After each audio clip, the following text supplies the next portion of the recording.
I misplaced my glasses, so all I can see now for the camera is a bit of speckly light. So They're just readers. I don't know if it's gonna. no, but Not enough. no, but We tried. It's grand. But anyways, thank you so much again for joining me here. Really do appreciate it. Yeah, always, of course. Brilliant. So are you ready to start the conversation? Of course. I thought we already started. Well, here we go. Yeah. Hello and welcome back to Logan Sounds Off. I hope you're keeping very well.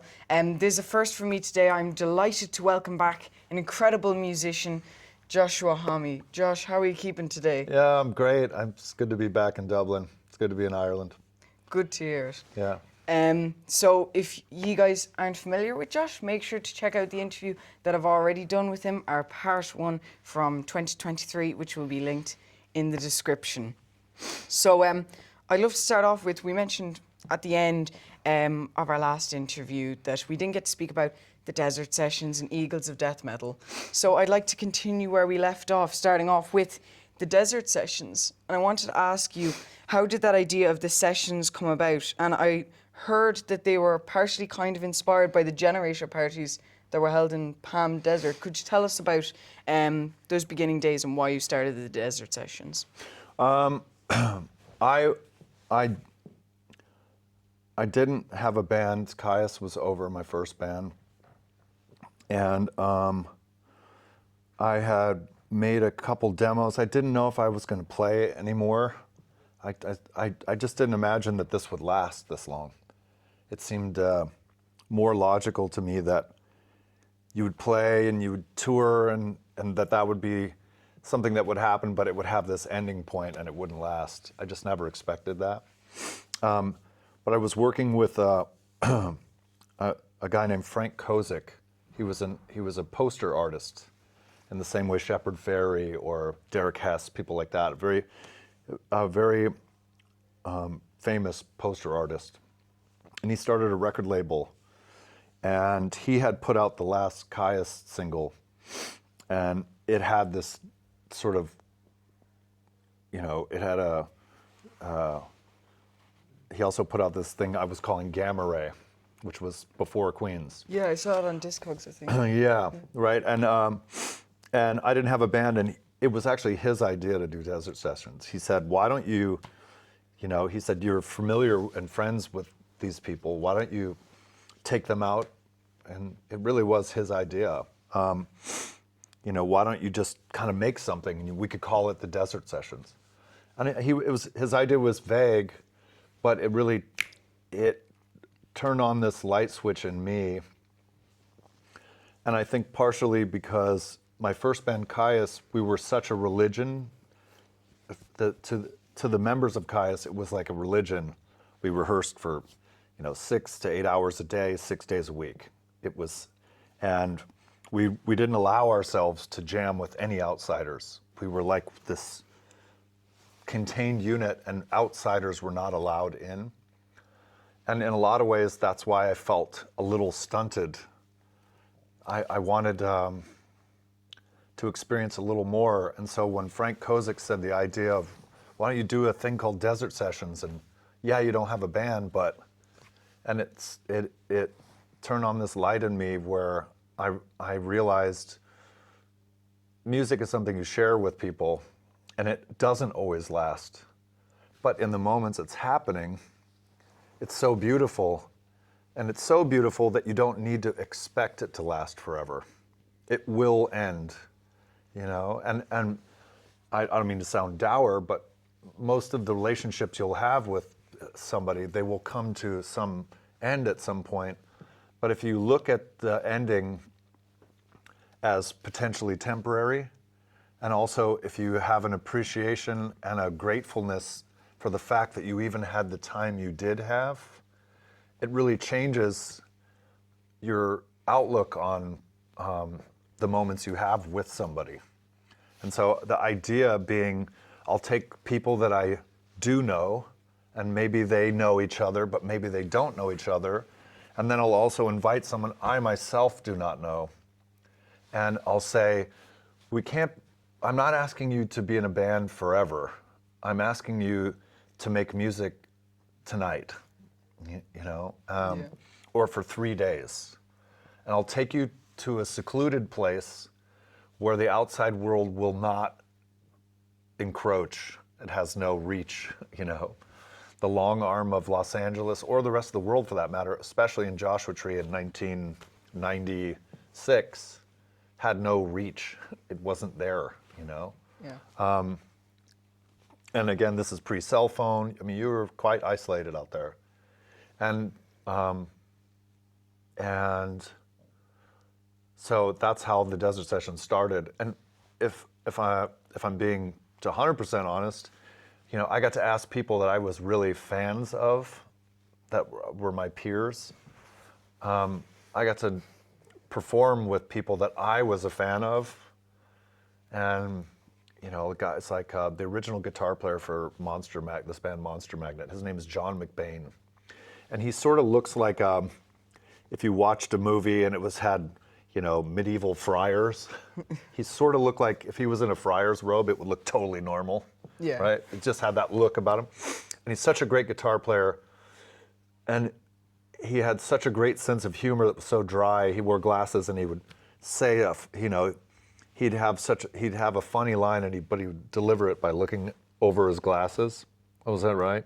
And yeah. I just love the guy. And so it allowed me to play with people like him or Ben Shepherd from Soundgarden, and you know, who's an incredible bass player, an incredible person. It just allowed for you to play with people that maybe were from different styles of music, different walks of music, and say, that doesn't matter for the next couple days, because we could be anything together, you know? Yeah. I think of it almost like the same way Reese's Pieces were made. Someone had chocolate, someone had peanut butter, but thank God for the gal who said, let's put them together and see what happens, you know? Yeah, so I really love the Desert Sessions. And frankly, the Desert Sessions as a science project is the reason Queens is here. Because I didn't try to have band members in the beginning of Queens. I just tried to say Desert Sessions with a band name. That's what Queens of the Stone Age is. It's transient people that come through and you enjoy playing with them as long as that makes sense, until there's a logical exit. Yeah. You know? And I think that's amazing where you mentioned making music in the moment. And I think, as for me, a fan, relating that quote to the music, all of your music references a different period for Queen's journey or Eagles of Death Metal's journey, especially with the debut album. That I think that's really, really amazing, that how you can make an album like Queens of the Stone Age and then make something in Times New Roman, very different, but yet they're still quite timeless you can delve back into them. And I'd love to actually mention, regarding the Desert Sessions, one thing that I found very interesting, and I want to hear, have you done it before the Desert Sessions? Was this on-the-spot writing style? Just going into the studio and jamming until you find something and quickly getting to record it. Had you done this before? And if so, how did it work with the Desert Sessions? What was it like? Well, I think with the Desert Sessions, it created a new form of permission for me to understand, and also to help encourage and whoever was performing in that particular, you know, volume of the Desert Sessions, by saying, you've got permission to absolutely be who you are. You could be from, you know, an Americana, like alt country way, but that's not 100% who you are. You know, I think sometimes you play music and someone will say, well, you just play heavy rock and roll, so that's all you can do, as if every day you have vanilla ice cream because that's what you do, you know? Yeah. People are more than that. People's interests are broader than that. But you get to bring a piece of playing Americana music and playing at the time what they were calling stoner rock, or what I was calling, you know, like it didn't. And you get to bring a little piece of that, but meld it together into something altogether different, like a real science project. And you say, what does this sound like? And you don't have to you don't know. It doesn't matter. it's not necessary. And I think also, you know, the Desert Sessions, there's a safety in failure. Nobody knows a Desert Sessions is coming. No one's asking for one, right?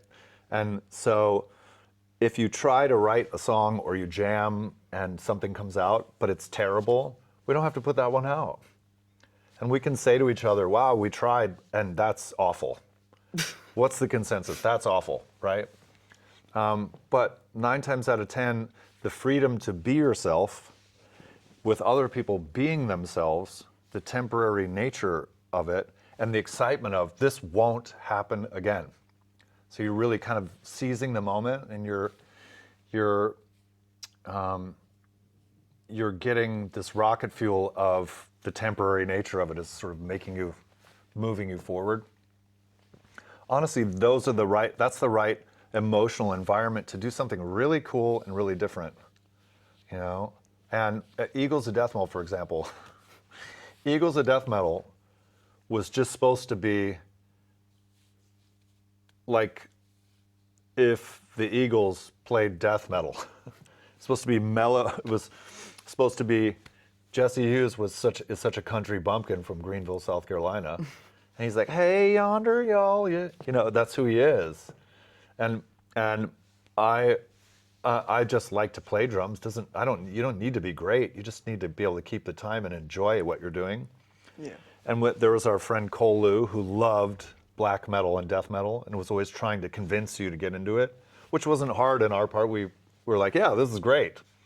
So he was the singer singing death metal vocals. And our friend Tom just thought, well, I'll DJ and I'll put only Wizard of Oz samples on. How's that? And we thought that is the most bizarre crossroads of influences. What would that sound like? And I think with Desert Sessions, you get the chance to answer a question that no one was asking. What does it sound like? Death metal, mediocre drums, country bumpkin, Wizard of Oz. What's it sound like? And and if it's shit, nobody needs to hear the answer to the question they never asked. But that's how Eagles of Death Metal started on the Desert Sessions, and it started before Queens, you know? And so those experiments allowed me to sort of refine it and say, if I was starting a band again, I'd want it to be able to sustain the ability to play anything and do anything and pivot at any moment, you know?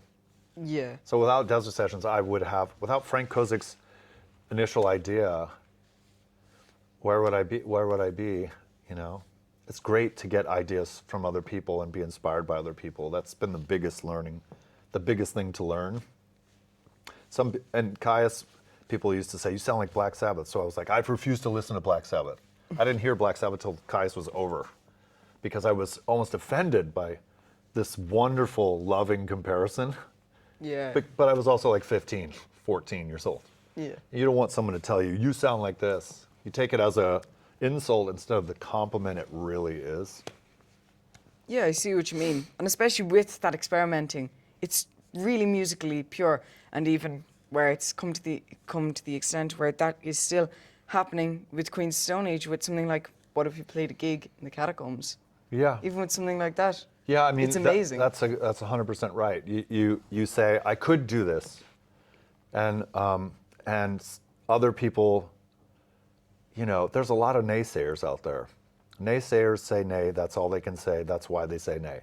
That's been one of the mantras I've had since I was, you know, in doing Desert Sessions and starting Queens and Eagles.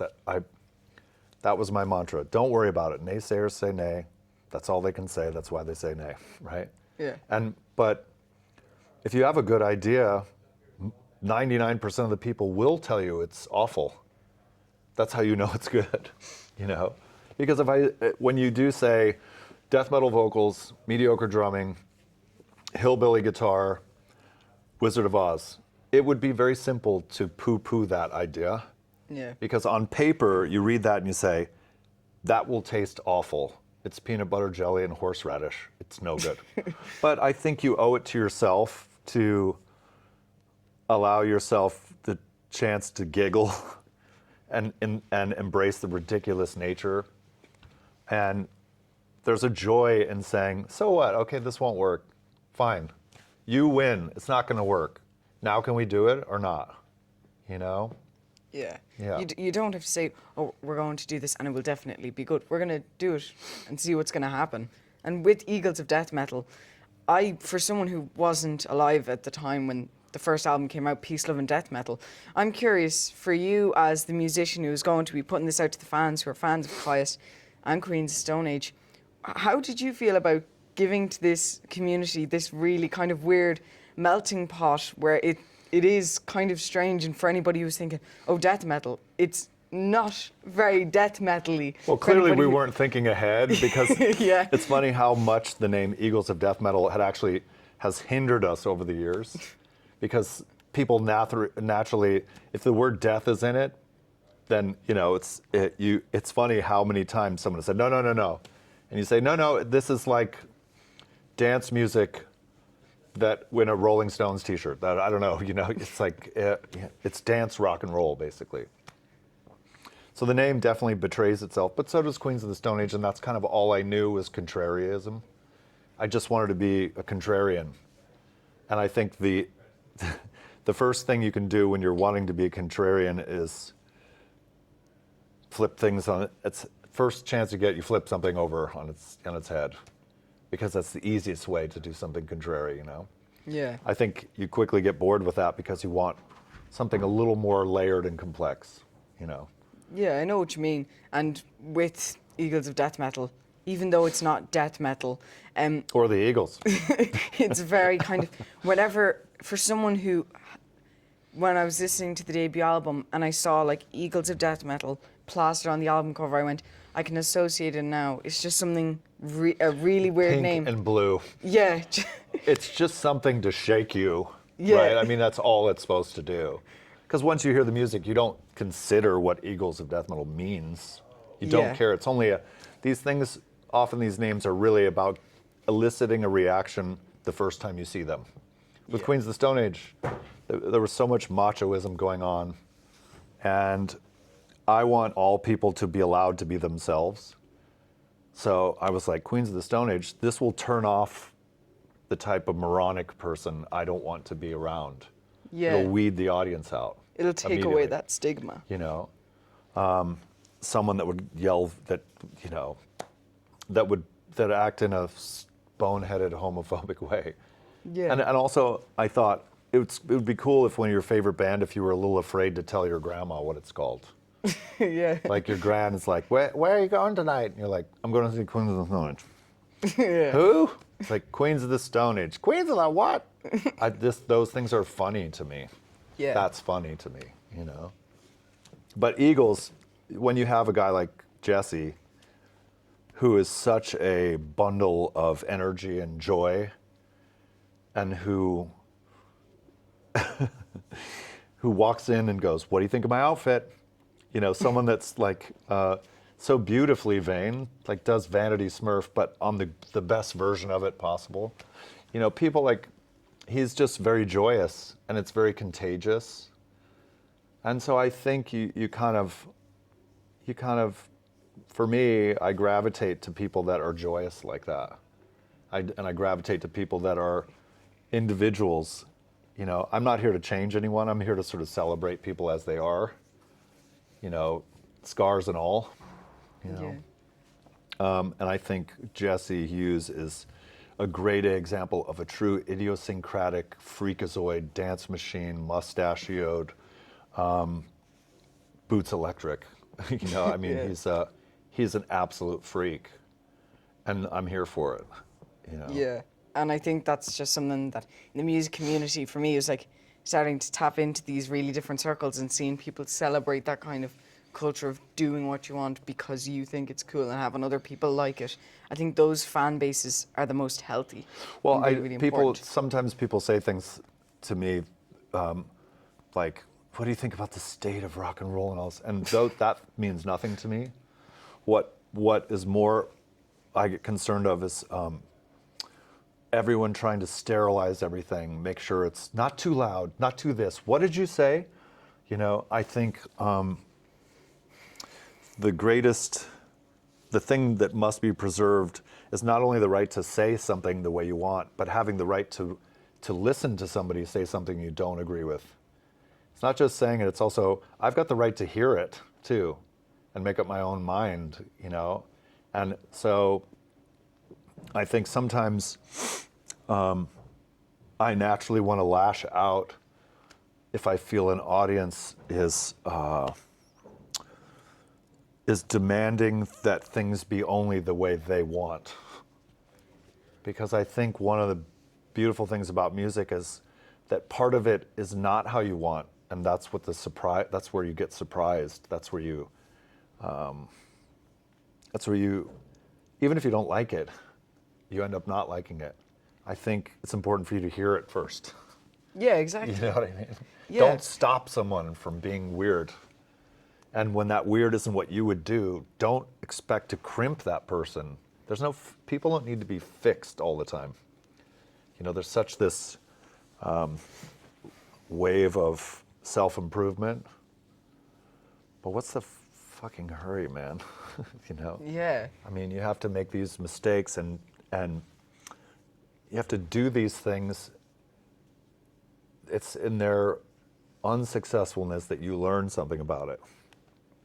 Yeah, and I think regarding music as well and kind of conflicting opinions, I think that can be the best thing as well, because I've discovered a lot of music recently. That Like what? What do you think? Well, if someone like who I've really loved recently is Sun Ra. Oh, yeah. Yeah, and Richard Dawson. I love his music, and I've been listening to a bit of Sun at the moment. Yeah, and just Sun kind is of, great. Those are I've known those boys for years. But if I just pressed play and went, oh, but I don't get this. I don't get the layers of sound that are pummeling in my eardrums. I could have turned it off, but instead I kept listening. Then I went, oh my God, I'm enveloping myself in music right now. Right. Or like with Richard Dawson, he had such a beautiful sound to his music that was so different that when it hit my ear, I was like, I don't get this. So instead of being scared and kind of going like, I don't really get this, and I recently bought End of the Middle, his latest album, on LP, because it just, after getting past that original kind of going, this is different, I found it to be one of the most beautiful albums ever made. Well, I think sometimes I realize, and you tell me if this resonates for you, sometimes I realize, you know, you have Sun, right? And you're listening to it, and you're like, this doesn't make sense, but it's because I realize it actually, I'm supposed to be listening to it over here, right? I'm listening to Sun this way, but it doesn't fit over there. It fits here. It makes sense to me when my perspective is different. Maybe I need to listen to it at sunset. Yeah. Maybe I need to listen to, you know, there are some things I listen to while I'm making dinner, you know?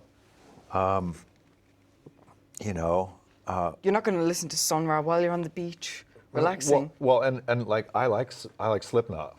Yeah. I don't listen to Slipknot when I'm making breakfast. Because I'm not supposed to listen to it here. Not for me. Some people do. Yeah, for me But for me, personally. in order to get it, I'm like, oh no, it goes over here. This is when I'm driving fast down the road. You know what I mean? Yeah, I put it exactly. in my wrong position. That's why I didn't get it. You know? And I think I do this with songwriting too. I have songs that have been partially written and not finished for 20 years.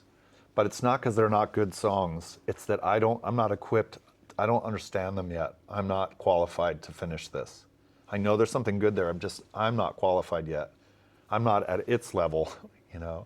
And I take listening that same way, you know? Yeah, and I think especially with Sun, for me personally, where I was listening to it, that instead of accepting it as something that I'm going to be like dancing to or anything, I accepted it as something that is going to introduce me to a whole new way of making music. And I was listening to Stephen O'Malley's latest album called But Remember What You Have Had. Yeah. It's just this 30-minute piece of Yeah. just pure perfection to me, because I just sat down and I put in my headphones and I just listened to it in a way that I could just feel it contextually making sense. O'Malley's a total master, right? Total master. And because he's kept exploring alone, going upriver, right? And Sun and you know, Greg Anderson and O'Malley, they make things that require you to be in the right state of mind so it washes over you. You sort of almost get, drowned in this thing. Literally, like with the music. But you need to allow yourself to not panic and let that happen to you, or in order to hear it for real. You can exhale afterwards. Yeah, you hold your breath. Yeah. Hold your breath, we're going under. Yeah. But I do think there is a bit of brain training in order to allow yourself the chance to not know what's going to happen to you. I love that. I reserve the right to be surprised by life. And so, Sun is a great example of like, you better be ready, here it comes. Get your mind ready. This isn't what you're used to. Yeah. Especially with like, I think that's really, really important. And for me in the last year, because I've come into that mindset going, approach it as a piece of music that you'll grow to like. Yeah. Because not all music you're always going to like. Especially where we were speaking in the last interview about music that scares you. A lot of music, like, for example, Kyuss, Queens of the Stone Age. Music that when I first heard was going like, what the hell? Like when I got my first stereo, I played Burn the Witch on it. I was like going, this is wild. Like, and I was just going, this is so abrasive. I love it. Yeah, and a lot of times I understand that our music is something that requires 10 listens. There's a lot of, I think we're simple, but I often realize, that was not simple. It's more complex than I believe it is. And that doesn't mean smarter, it just means there's a lot going on. Yeah. And it takes 10 times to hear it. Or it takes the right moment, frame of mind, Can I suggest something too? A song too? Okay. There's a guy named Coulter Wall. Okay. And he's a real cowboy for real from, I think it's Saskatchewan in Canada. And who it's not like he's flipping a middle finger to the music industry. He's just not gonna do anything but what he'd like to do, which I really respect. He's got a song called The Devil Wears a Suit and Tie. And, because you're reminding me, but your Sun Ra, Sun, and these other things, they're very vastly different music. Oh, very. There's something great in every genre. When people say, I don't listen to dance music, I always think, well, that's because you haven't heard the right thing. Certainly there's something in each form of music that is a great representation of that. But this guy Coulter Wall, I think you would like to. Yeah, The Devil Wears a Suit and Tie. I'm going to check that out. Yeah. And I used to dismiss a lot of genres by going, jazz, I don't really like jazz. And then I go, but actually, I do like this, and I love jazz fusion. And then I started going, well, actually, I love jazz now. Or I dismissed electronic music a lot. And I went, but I love listening to Aphex Twin, and I'm going like, whoa, this is like... Totally. My brain is brain dancing, literally, as a musical genre. And I think that's... Do you find yourself saying, I just wasn't ready, or how do you... Well, I mean, for bands like Minor Threat, I used to not listen to Minor Threat a lot because of how abrasive it was. Yeah. Not because I didn't like it, it's just I didn't understand it. Like when... I just think...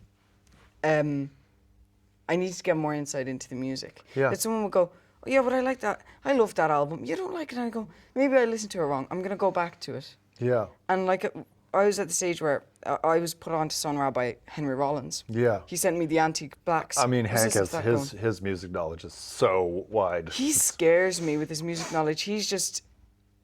It's another stage of music knowledge. I'm always really thankful. I aspire to him. Yeah, I am too. I do too. I aspire to him. I'm always thankful that he's out there, slowly exposing people to the sort of almost scholarly way, to the beauty and the depth of bands and music, and making sure that Minor Threat and Tchaikovsky are held in the same discussion. Yes. You know what I mean? Because they can be beautiful well, too. What's the difference? You know what I mean? Yeah. You know, I mean, if someone would say, "Well, it's an easy difference," and it's like, no, not in terms of commitment. Nope. And after all, don't you just want someone to believe what they're doing is right and like committed to that? You know, and musically, you know, someone's belief. I got it. This is the right thing. I'll take it. You know, that's what I'm looking for. You know. But I always say, like, to my friends, where it's not about sometimes somebody's personality or everything about them. It just might be, do you want to come over and listen? Do you want to come over to my house and listen to some John Coltrane? Yeah. Or, oh, you like that album too? I love that album. Yeah. Or you should. I remember actually I recommended to one of my friends Sun Ra, and he went, I've been listening to a bit of Sun Ra now recently since you put it on to me.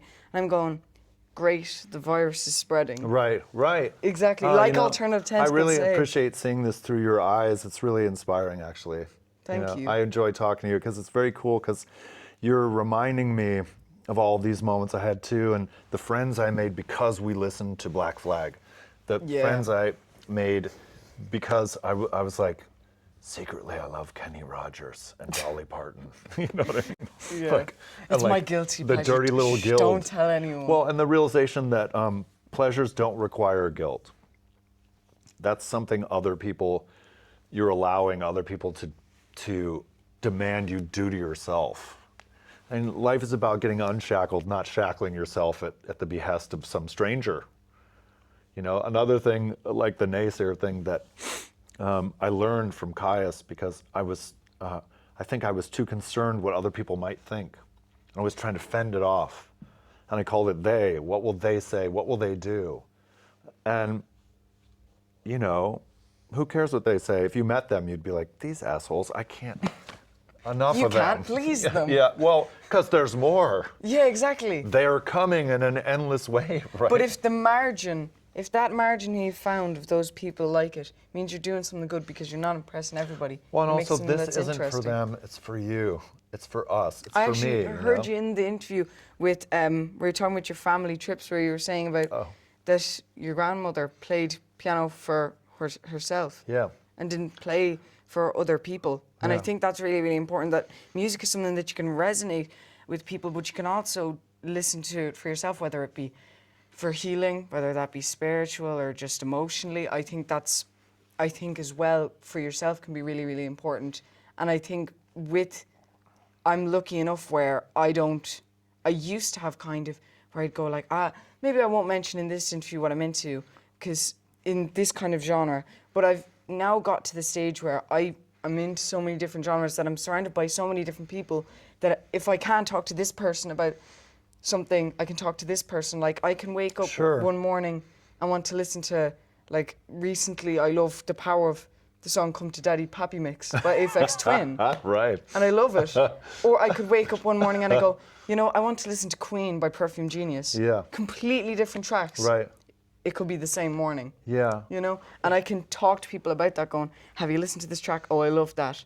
Have you listened to Come to Daddy? Why are you sending me this? Well, right, but to be a shocker sometimes, and to shock people, and I also think, have you found yourself saying, like, you know, the goal is to love as much of this as possible, not to block as much of it off as possible.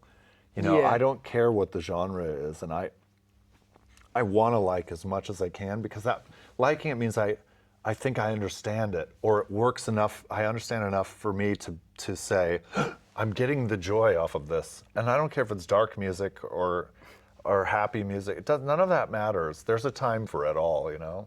Do you feel free enough to listen to anything that you would like, or try anything? I would musically? Try to listen to anything. I think I always kind of go with me personally, and people, where I'd be doing a review, and I know some people will go, I'm surprised, why is he doing all these positive reviews? Like, it's not a PR thing. I'm not being like told, oh, you have to review it this way. You're picking what you like. I just don't want to say, this album's terrible, because the way I see it is you're an artist, you've gone through something really, really troubling, or you might have had a really tough year, but you decide to put it through music. You go into a studio, you record with people who you love, you get a great producer, it's mixed and mastered, you have this piece of plastic that plays noise that you created in your hands. I go online, say it's terrible, you lose sales. I could have just picked another album, and I could have let the other people who love it promote you. Yeah, don't review an album you don't like. Exactly. Right. Like, I just see that as, the music community isn't meant to be something that's like, oh, no, you can't be listening to that. I love that. I think it's very smart, actually. I admire that. I think you're on the right path, because it's wildly acceptable to say, the things that I talk about here are the things I like. That's what I'm talking about. And as well, ta-da! Yeah. Right? And people are entitled to say, oh, well, I don't really agree. And I think that's... And they always will. And that's cool too. Yeah. But I just feel, myself personally, I don't really vibe with it. I think it's very smart, if I'm honest, because I think, you know, when I learned to ride a motorcycle many years ago, they always told me, you know, look through the turn, because you tend to go where you're looking. And I think what I'm hearing you say, correct me if I'm wrong, is, you know, I'm looking at the things I care about, and that's where you're going to pull yourself to. There's no sense in saying, I don't want to bond with somebody over things we don't like. I mean, we can do it for a second to pass the time or make fun of something, but I don't want to say, I hate this table, I hate its size, I hate this, don't you? And that's how we become friends. You don't want to bond over what you hate. No, it's not my favorite way to. That's an unhealthy friendship, and I think it's kind of like, again, just going to somebody. I was actually saying to the same friend who I recommended Sunrat to, he's an incredible jazz guitarist and he's my age, and he's introduced me to so much great music. Really? That's great. He's amazing.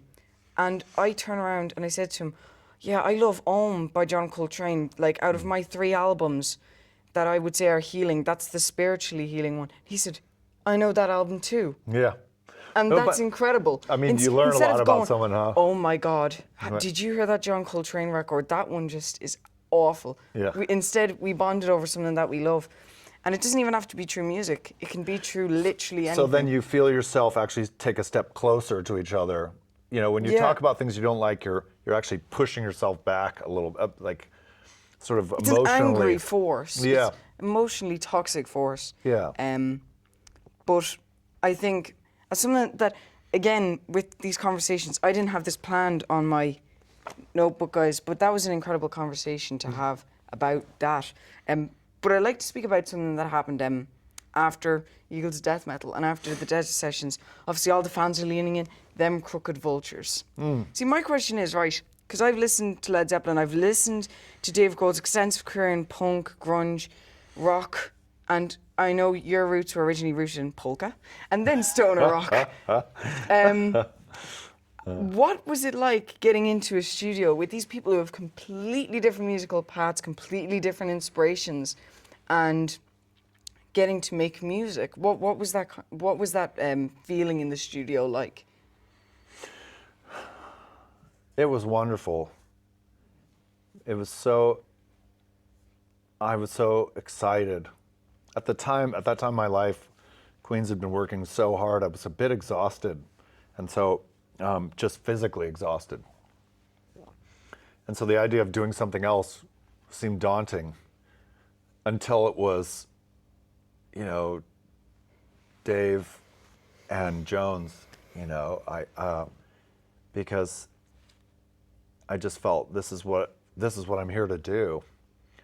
And the one thing I tried to block out, and really, I feel like I did a good job of blocking it out, because it was always like off in the distance, you know, is, you know, the last guitar player you played with was Jimmy Page, and yours was Cobain. The last singer you sang with was Cobain, and the last singer you sang with was Robert Plant.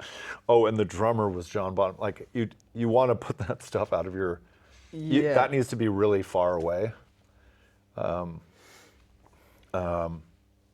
Not only because I'm no comparison to any of those people, if I'm honest, but also because I'm not supposed to be, and that's okay. And you know, it really focused me on saying, I just want to have a good time and be myself. Now, how do I do, you know, I'm on the search to just try to do that, you know? Yeah. And so I just felt, when you're playing with those guys, you feel like whatever musical idea that we have, we're going to be able to do it, you know? And so it really felt like we should really reach high and we should reach as hard as you can, as high as you can, you know? And it's okay if this album is complicated and unruly and bizarre, you know? Because that album is very bizarre, you know? I was listening to the interlude today. Yeah. I was listening to the album and I was listening to the interlude and I was going like, what? I was just listening to it with headphones and I went, The song Interlude with Liz, that song? Yeah, that's the least and most Josh thing to put on an album. Right. Like, well, the funny thing is I mentioned this on this other podcast, and the second day of the session, I was sort of mistakenly arrested. You know, it was they ended up saying, we're sorry we did this, and it was, but let's skip that. So I showed up to the second day really exhausted and like, oh my gosh. And I really didn't know Jones very well. And I thought, oh, he's gonna judge me, and I it's so much to explain. It wasn't my fault, and it's actually real that it wasn't my fault. And but instead, he sort of embraced me and was like, oh no, let me make you some tea. Sit down and tell me what happened. And I realized that, you know, and this is my estimation, but John Paul Jones is a bit of a goth, you know, in a way. You know what I mean? It's like, and same with his significant other Mo. It's like they're into dark, wild, you know, cool, risky music and things like that, and art. risky, that's a great word to describe someone. Well, and I started to realize, like, maybe what I have to give is my willingness to take a risk. You know, maybe that's what I have to give. Like, you know, and asking yourself, how do I be me, and what do I have to bring? Yeah. And I thought to myself, I have risk to give here. And I have the risk that a wild animal would take, you know? Because a wild animal says, damn it, I'm so starving, I'm doing it. I'm risking getting kicked in the face. I'm gonna put my teeth on you. That's how I'm gonna try to solve this problem. Right? Kicked in the face, sorry. Just the coincidence with your t-shirt is wild. Yeah. For all you viewers out there, this is the t-shirt this time. Sorry about the last t-shirt. I really wasn't paying We won't attention. talk about it, Josh. We won't talk about it. Mum's the word. But the risk I have to give is a bit like a wild animal in that way. And then it dawned on me, I'll write about animals.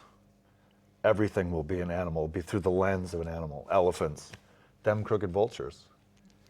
Right? Amazing name. And you know, and so throughout that, it's lions and tigers. It's everywhere. All the lyrics are there's animals lurking around every corner, and also that darkness. Jeez, that's dark. Animals lurking. But it's also around beautiful. But isn't it? There's a certain romanticism to this notion of me. Like even the name, I thought like, wouldn't you want to be in the band that's like, who's that over there? And it's like, don't go over there. That's them crooked vultures over there. Like I just thought. I want to be in that band. Yeah, I want to be in that band. What's the band I want to be? A crooked vulture. Well, especially if you're saying we're going to start a band. You know, there's something very like, oh, what'd you need to say it for already, right? Shut up back there. I think, you know, but when you know you're about to start something, I think it's best to sort of be romantic about it and say, while being myself and expanding beyond that, if myself is the starting point and I'm about to leap, who could we be? Yeah. You know, what do I aspire to be? And for me, I aspire to be them crooked vultures, you know what I mean? Which is an incredible thing to aspire to. And I just think that's very, very funny, where I just kind of, for me, it's funny where it's like, you can be a romantic, but there's an animal always watching at every corner. And that's a really beautiful thing. And we ride in on elephants. That's how we enter the, you know? That album very much is like with something like New Fang. Yeah. Like whenever I listen to music, fangs, right? you can picture it like in a movie. Like these different things. It's like there's some songs that are just soundtrack worthy, which is like immigrant song like Led Zeppelin, which I know was in School of Rock, or something like Elephants by Tame Impala. Yeah. Like when I heard that the first time, I was like, oh my God. Yeah. This is like hurting my chest a little bit. Right. And so you want to be part of painting pictures in people's minds, you know what I mean? Creating landscapes, you know? I've said this before, but my ideal thing that I'd love to write is something that makes it seem like there's a little village, and the villagers are there, and they look at the horizon as the sun is setting, and this kind of cruel and crippled orchestra, part animal, you just see the silhouettes, and everyone goes, oh my God, get out of here, they're coming. I want to play. It's them crooked vultures, run! Right. It's them crooked vultures. Grab the kids, go. Yeah. I'll slow them down. Get in the boats. Yeah. I wanna play what that sounds like. That reminds me of kind of the Eye Appear Missing video, actually, where it's just kind of like coming through the town. Like, if you kind of saw that, or where the dog goes to bite it, or wolf, and it's just like, that's what happens when you bite at a crooked vulture. Or something. Where I think that's really, really cool. And speaking of articulating music through sound, which I feel like that could be a label, kind of like its subheading. We are Soundhouse, articulating emotions through sound. But speaking of that, I'd love to speak to you about your soundtrack work, which was within the Fade, which you did with Troy and Michael. And I'd like to ask you, when you're presented with a context, when you're given this scene, because obviously when you make music, you can interpret it as a different context, but when you're given the scene that you're meant to make music for, do you find that difficult creatively to try and capture it, or is it like you can draw inspiration from it easier? I think it's easier. You talk to the director, and I also think directors have a difficult job of trying to keep all the plates of every aspect of a film spinning. And it's nice to be someone that can accurately say to somebody, when it comes to the soundtrack part of this, I'll take your worry away, so that you have one less thing.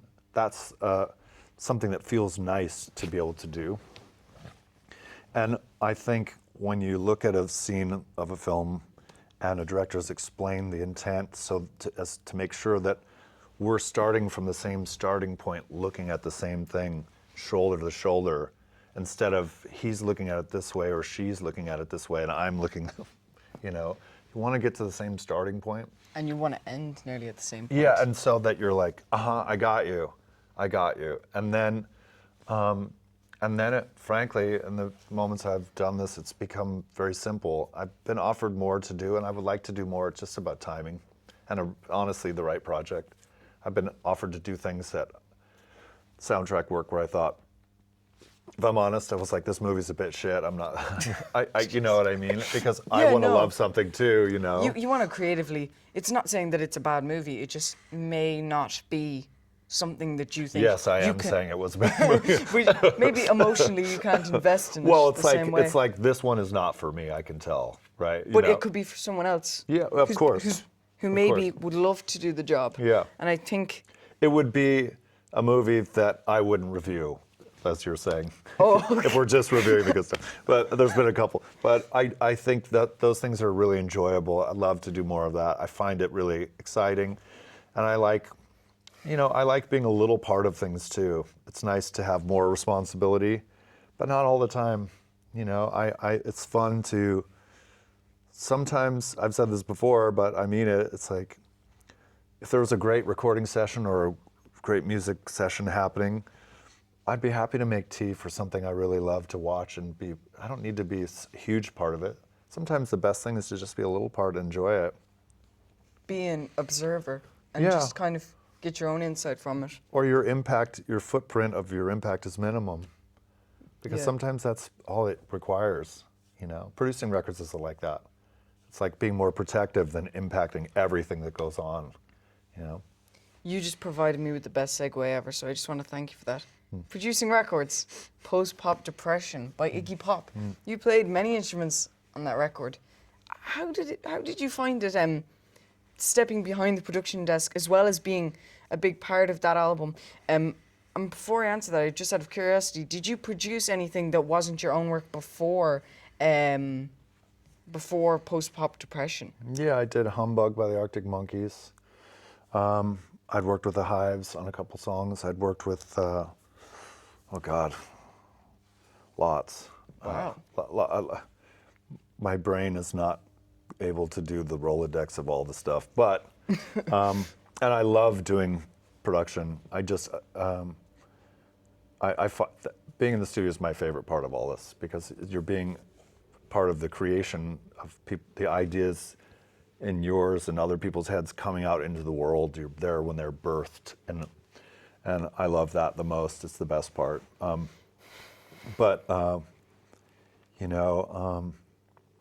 working with Iggy was wonderful because I really wanted to do a good job. And for years I thought, oh, I'd love to work with Iggy, and it changed over the years what my thought about how that should sound. And at the time, working with Iggy when he was 69 years old, you know, and the discussions I had with Iggy before about, you know, philosophizing what this could be, you start to realize what the 69-year-old perspective in rock music is very underrepresented. And he just has such a great way with words and a great way of articulating simply something that is vast. That kind of word economy that he's, that I certainly haven't mastered. It's definitely in this interview, but that it's nice to be around that. And so it really did, it felt like trying to write a soundtrack for his perspective. Wow. That was kind of trying to make it dark and lovely. Dark. You know, and not too fast, so you could hear every word that he said, you know? And so that was the attempt. And actually it was I don't know, is it a monologue, but the final nearly part where Iggy's speaking about, I was listening to that on a laptop. So where he's speaking about what you should do with your laptop. Yeah. And I just took off my earphones. Good. And I just went, okay. Well, we did that song 4 times. Really? And he sang, you know, he sang it each time.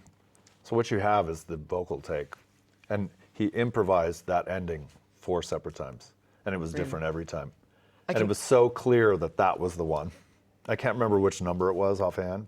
It does create quite an image in your mind. But that just came out of from his mind straight through his yapper and into the world. And that's what it was. And it was 4 different versions. And although it's abrasive, it's beautiful because it is a natural right, thing. and so that's again, and I learned this from Iggy too, as a young guy watching him and being fascinated with him, and other people that take that risk, you know, and they risk being disliked. They demand that even if you choose not to listen, you can't stop me. I'm saying this, and they risk being offensive or offending somebody, because that's what you need to do in order to try to make a point. You have to risk somebody's sensibilities. And if you really believe it, you're forced to you should stand behind it and damn the torpedoes. I'm moving forward, you know. You don't have to like it.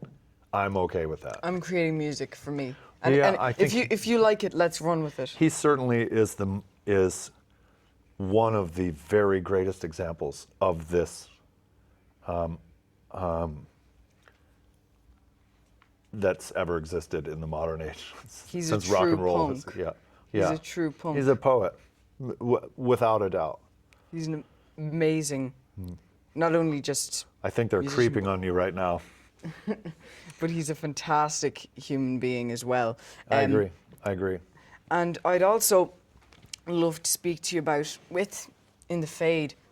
I'd love to relate that to, obviously, if you guys don't know, there's been this slight little project the Queen Stone Age have been doing, Alive in the Catacombs, which is just a beautiful work of art. And before we get into the project itself, I'd just like to ask, with the orchestral elements of this amazing piece of music, did your soundtrack work help you create that? The Desert Sessions soundtrack work, producing other things, and understanding that all without all that stuff, it's better the Catacombs took that long for it to happen, because I probably wouldn't have been ready. And it did happen when it was supposed to happen, because we were ready. You know, the boys, all of us were ready, you know, because sometimes we're loud, sometimes we're soft, sometimes we're rough, sometimes we're not, sometimes it hurts, sometimes it's funny, and you just allow that to be, you know. I know that you're saying we're out of time here, but but I think the Catacombs can be summed up by, again, like reserving the right to be surprised by life. Don't pretend to know. I don't know anything. Every time I learn something, I realize how little I know. And so that's why taking a chance feels so good. Feels so good. Feels so good. I needed the Catacombs to recharge my artistic battery, and I know the boys the same, you know, Yeah. because, you know, you got to keep charging that artistic battery, and the only way to do that is to risk. You know, be willing to be that wild animal for a second. And I look at the Catacombs as being as wild an animal as ever. Yeah. Because that willingness, that risk takes all forms. The example of it takes all forms, you know. Yeah. But it's still the same idea, taking a risk, you know.